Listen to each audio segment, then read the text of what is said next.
Tout de suite, voyons ces images. L'Ukraine qui ne veut pas rester inactive. On avait rarement vu des images aussi convaincantes d'un missile solaire. Ça donne le ton de cette volonté de l'Ukraine de ne pas se laisser faire avant janvier, avant l'arrivée de Donald Trump. Regardez, c'est surtout avec vous, Colonel Goya, qu'on va la commenter évidemment. C'est le tir d'un missile solaire portable à l'épaule pour détruire un missile de croisière de la Russie. Mais d'abord, on va se rendre dans la région de Grozny, c'est-à-dire que les Ukrainiens arrivent à frapper un ennemi considérable qui est Kadyrov et ses troupes dans la région de Grozny. Regardez.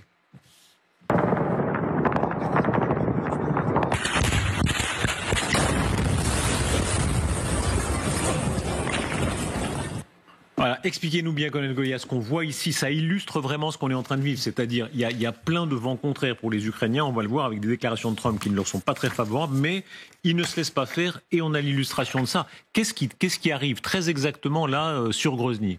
Alors c'est un drone qui ressemble en fait à un avion téléguidé. Ça arrive parfois. On utilise aussi des vieux avions qu'on récupère, des vieux biplans et qu'on téléguide à distance. Il faut pour aller aussi loin. Donc on est à Grozny, c'est à 800 km à peu près de l'Ukraine. Il faut beaucoup de carburant. Avec un engin de cette taille, vous pouvez aussi porter une bonne charge explosive. Donc là, ils ont frappé a priori une académie de police, enfin un centre de police de Grozny. Alors c'est un avion ou c'est un drone ? C'est un avion rafistolé, si c'est rafistolé, 800 km, c'est pas mal. Oui, non, mais encore une fois, on peut téléguider ou préparer des avions sur grande distance, mais je pense que c'est un drone. Alors la distinction à un certain stade, à partir du moment où on mettait des ailes sur un drone, la distinction est quand même assez faible. Comment est-ce qu'on explique une telle exactitude ? Parce que viser une académie de police à Grozny à 800 km... Vous intégrez les coordonnées dans le plan de vol de l'engin et il frappe sur coordonnées. C'est ce que font par exemple les Shahed 136 qui sont utilisés contre les Ukrainiens où vous mettez les coordonnées intérieures puis il y va. Alors c'est suffisamment précis pour taper un objectif de cette importance. Sans moyen de s'en prémunir apparemment puisqu'il n'a pas été arrêté alors que c'est un projectile long. Enfin, tout ça, assez lent, c'est visible. Vous voyez, en fait, on pourrait tirer dessus, mais le problème surtout, c'est qu'il faut tout protéger, puisqu'il peut attaquer à peu près partout. Vous ne pouvez pas mettre des batteries, des canons mitrailleurs tout autour de tous les bâtiments. Donc voilà, mais autrement, oui, c'est relativement facile à abattre. C'est pas anodin non plus de cibler Grozny. C'était un 14 décembre. Le 12 décembre 1994, c'était le début de l'invasion de la Tchétchénie par la Russie, donc la première guerre de Tchétchénie. Aujourd'hui, dans la presse russe et dans la presse ukrainienne, on parle beaucoup de Kadyrov, justement, parce qu'il revient, c'est pour faire un bilan de ces 30 dernières années, et un peu une grande crainte des Ukrainiens serait qu'un des scénarios de sortie de la guerre, c'est que l'Ukraine se transforme en une Tchétchénie avec un espèce de Kadyrov hyper nationaliste, entre guillemets, sous la botte du Kremlin, et complètement fou. Donc je trouve que c'est aussi un symbole, un peu un clin d'œil des Ukrainiens aussi, d'aller frapper au centre de Grozny aujourd'hui.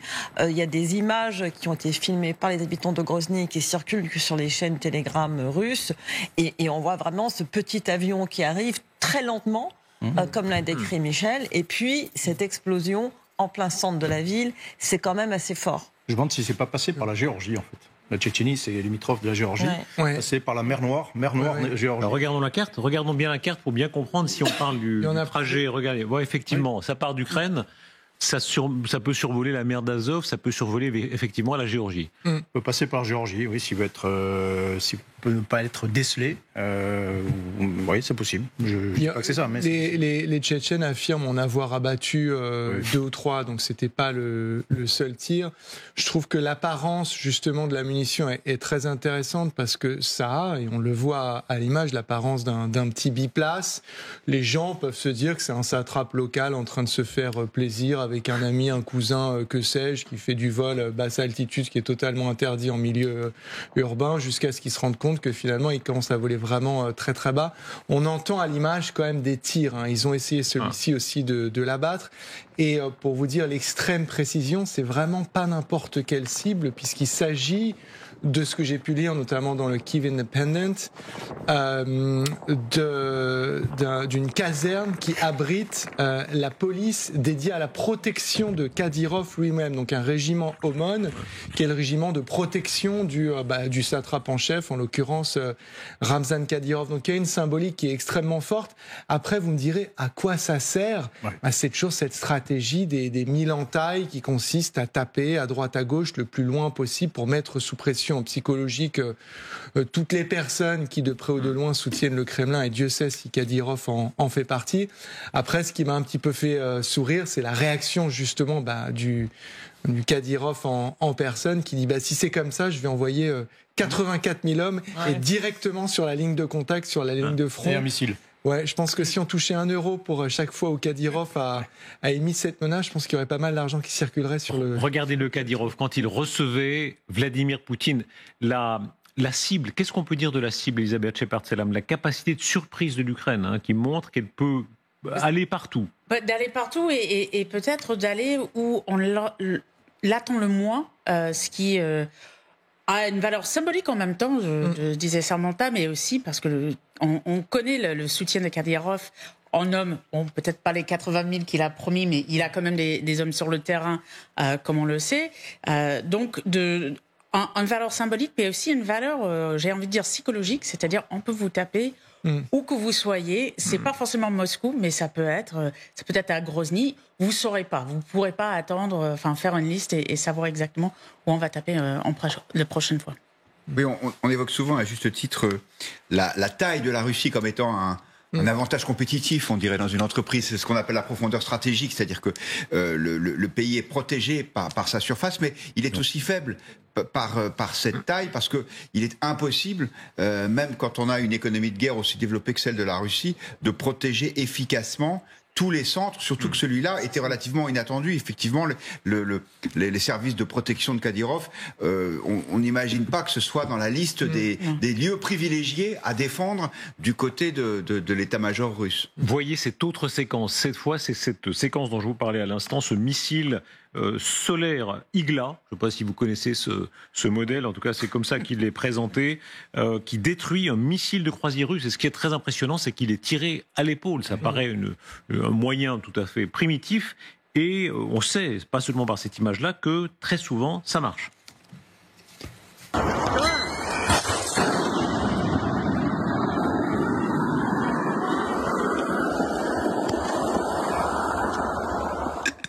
Explication, colonel. On appelle ce type d'engin, on appelle ça des manpads en bon français, donc c'est un acronyme anglais qui veut dire un missile antiaérien portable, effectivement. Les Ukrainiens sont relativement bien dotés, bien pourvus. Ça, autant ils ont des problèmes pour d'autres couches de défense antiaérienne, mais en manpads, ils sont relativement bien pourvus. L'Igla, c'est un manpad ukrainien. Qui est développé à partir d'un modèle soviétique. Alors l'avantage, c'est qu'effectivement, on peut tirer ça depuis l'épaule, quoi. Mais l'inconvénient, c'est que d'abord forcément, ça tape pas très loin. Et ensuite, surtout, le problème, c'est l'acquisition de l'objectif, quoi. C'est-à-dire que là, vous n'avez pas de radar. Ils n'ont pas de radar. Il faut savoir sur quoi on tire. Il faut avoir repéré cet objectif à la vue. Mais comment on vise ? On vise vraiment simplement à la direction. Après, c'est le missile lui-même. Alors, il y a plusieurs systèmes, mais qui normalement va sur la chaleur, de l'objet à abattre, quoi. On se rappelle, pendant la guerre d'Afghanistan déjà, donc 79, les Stinger, qui avaient été donnés par les Américains aux Afghans, aux combattants afghans, qui avaient joué un rôle décisif. Oui, et puis ça avait joué un rôle, ça avait abattu notamment beaucoup d'hélicoptères. Après, c'est avec cet inconvénient que ces systèmes, une fois qu'ils sont dans la nature, on peut les utiliser, ils peuvent se diffuser assez facilement, et puis on peut le retrouver entre des mains malfaisantes qui vont taper sur des avions de ligne ou des choses comme ça. Moi, j'ai fait la protection de l'aérodrome de Kigali. On me disait attention, le Front patriotique rwandais dispose de missiles qui pourraient taper les avions. Puis quand on est parti, effectivement, c'était le cas, puisque l'avion du président a été abattu de cette façon, avec ce type d'engin. Et c'est une des raisons pour laquelle, par exemple, les Américains n'ont jamais fourni de missiles de ce type à la rébellion syrienne, en se disant, méfiance quand même. Oui, sur la suite des événements, c'est très important, parce que ceux qui parlent déjà de cessez-le-feu, de gel du front, de troupes notamment françaises qui devraient contrôler, c'est assez incontrôlable. Parce que ça se déplace très facilement et de façon assez discrète, disons. Ouais. Non, bien sûr, c'est pour ça que le colonel a raison de parler de confiance. Après, je suis un peu dubitatif sur l'utilisation d'un manpad pour abattre un missile de croisière. Ça me paraît être très, très généreux comme hypothèse. Pourquoi pas, parce que moi, j'ai déjà vu notamment l'emploi d'un missile Cornet, donc pour tirer sur un véhicule. Voilà. Mais pour toucher un missile de croisière, vu la vitesse du missile, je sais pas si ça me paraît... Le manpad va beaucoup plus vite que le missile de croisière. Donc il peut le toucher ? C'est possible, oui. C'est possible. Ouais. C'est pas évident, mais c'est possible. Mais l'intérêt surtout de ce type d'arme, c'est que ça empêche... dans la défense aérienne, vous avez plusieurs couches, haute, moyenne, basse.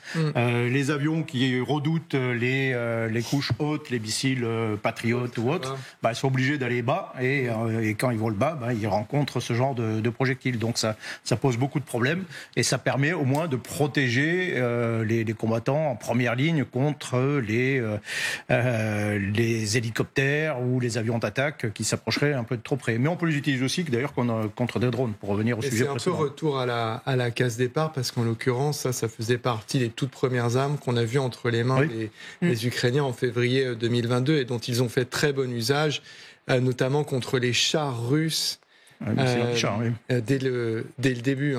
Mais l'avantage, c'est que c'est léger, donc on peut assez facilement les envoyer, les acheminer, les distribuer, et c'est pas très très compliqué à employer.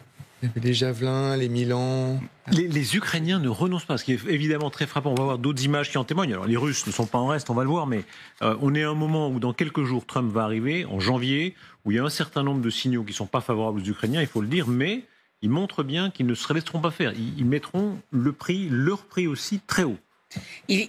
C'est un message surtout à Trump qu'on entend beaucoup des Ukrainiens, on entend beaucoup en termes de rhétorique, qu'on se battra presque au dernier homme, même si vous ne nous soutenez pas, mais aussi en termes politiques. On a vu les messages de Zelensky à Trump.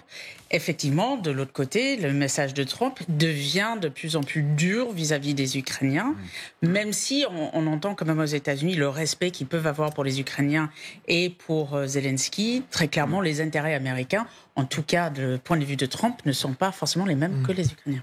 J'ajoute que ce type d'équipement, a priori, ils sont fournis par les Occidentaux à l'Ukraine. Et donc, là, si il y a une diminution, voire un arrêt des livraisons d'armes à l'Ukraine, toute la volonté de résistance, et Dieu sait qu'elle est grande de ce pays, serait très difficile à déployer s'ils sont privés des équipements nécessaires pour pouvoir tenir bon face à la pression russe.